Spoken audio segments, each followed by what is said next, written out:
Famous Fairy Tales. The Elves and the Shoemaker. There once was a shoemaker who worked hard and was honest, but still he could not earn enough to live on. At last, all he had in the world was gone, except enough leather to make one pair of shoes. So that night, he cut the leather by candlelight and left it on the workbench, ready to make up into shoes the next morning. Then, leaving all his cares to heaven, he went peacefully to sleep. In the morning when he went to his workbench, there stood the shoes already made.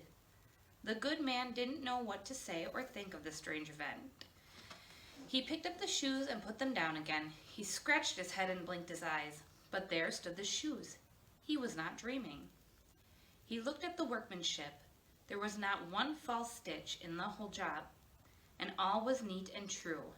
The same day a customer came in, and the shoes pleased him so much that he willingly paid a price higher than usual for them. With the money, the shoemaker bought enough leather to make 2 more pairs of shoes. In the evening, he cut out the leather, then went to his bed early so that he might get up and begin his work by sunrise.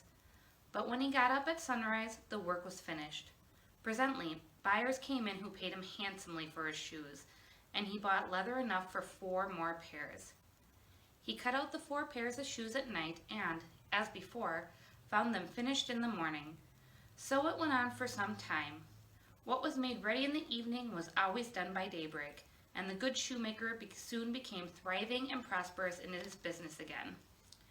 One evening, just before Christmas, as the shoemaker and his wife were sitting before the fire chatting, he said to her, "I should like to sit up and watch tonight, so we may see who it is that comes and does my work for me." The wife liked the idea, so they left a light burning and hid themselves behind a curtain to watch, without being seen themselves. At midnight, 2 little elves came in and sat themselves upon the shoemaker's bench. They had neither coats on their backs nor shoes on their feet, but were as naked as a peeled onion. They took up the work that was cut out and began turning and stitching and rapping and tapping at such a rate that the shoemaker watched in amazement. On they worked until the job was finished and the shoes stood ready upon the table. Then the little elves bustled away, as quickly and as silently as they came in.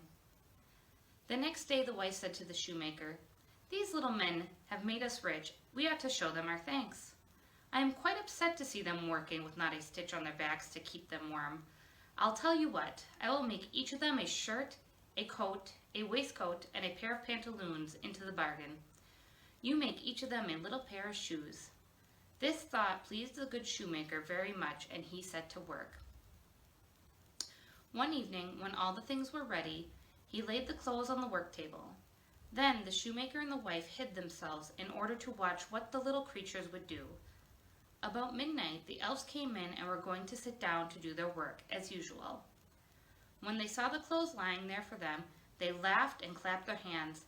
They dressed themselves in the twinkling of an eye and danced and capered and sprang about as merry as sunbeams. At last they danced out the door, and the shoemaker saw them no more. But from that time forward, everything went well for him as long as he lived. The end.